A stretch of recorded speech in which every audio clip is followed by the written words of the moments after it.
Good morning, good afternoon, good evening. My name is K. Jamal Jones. This is TRS. TRS, and today's topic is I See It. There's not one speech that I've ever given that I didn't see before I actually went out there and did it.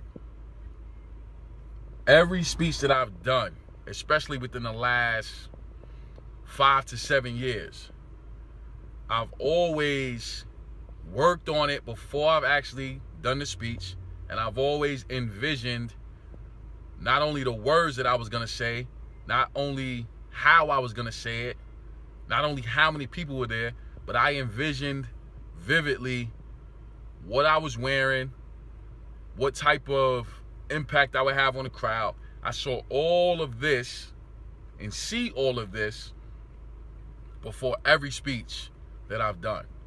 Now, some of you may be sitting there saying, well, how can you know how you're going to sound and what you're going to say and what type of response you're going to get?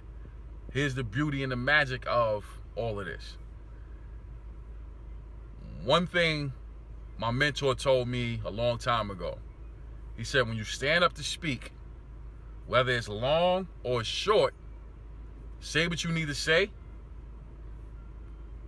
and sit down. Don't try to be something that you're not. Just say what you need to say and have a seat.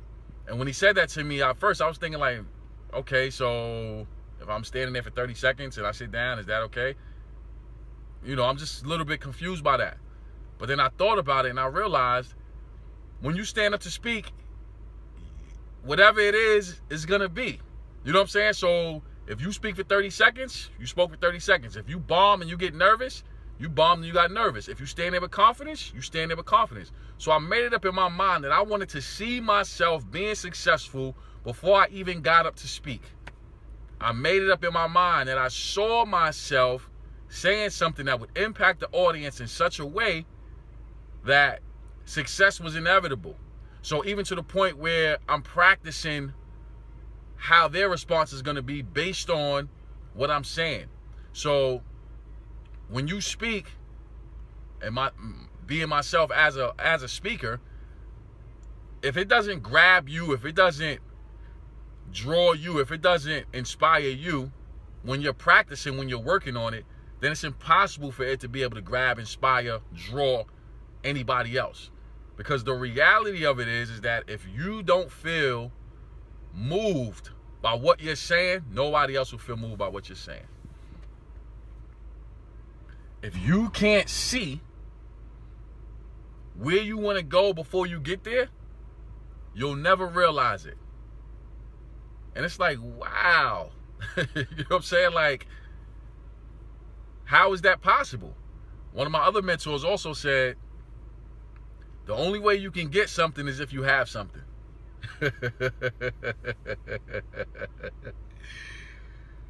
He said the only way you can get something is if you have something. So I'm thinking like, well, how am I going to have something if you know, how am I going to get something if I don't have it is what I was thinking. How am I going to get something if I don't have it? And he said easy, because if you don't have it, you're not going to get it. You got to already know. You got to have this inside of you that this is where you are. So by the time it comes, there's no surprise. There's no like, oh man, I'm surprised that I got it. No, you knew that you were going to get it. So when you get it, you handle it and carry it accordingly, because there's a level of expectation. Let me say that again. There's a level of expectation that comes with seeing anything that you want. So that way, when it comes, you're not overwhelmed and you're not so in shock or in awe that you're surprised that you have it, because there was a level of expectation that you were going to get it because you saw it first. So with that, I want to say thank you to everyone who subscribes to K and Jones on YouTube. We're grateful for the support from Facebook, Instagram, Twitter. I want to remind you to always, always, always rock out with the rock stars. Thank you for watching, and God bless.